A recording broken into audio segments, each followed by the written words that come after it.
And the race is on 5A. Take Me Tonight, rushing up number 5, Youngsta Gangsta.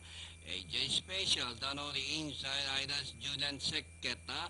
Gold Baron and Count Mary's is the early thriller.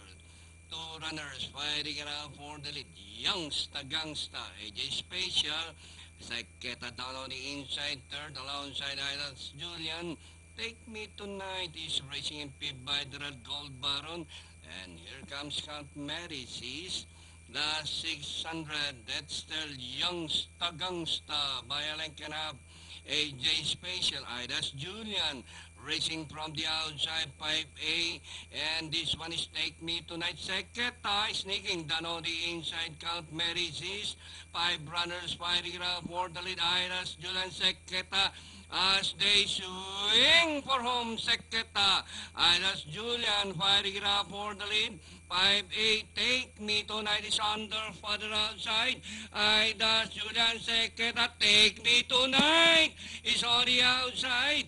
Seketa, Take Me Tonight moves up to grab the lead.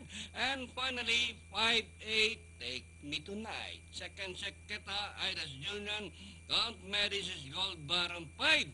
Youngsta Gangsta 4, AJ Special comes last.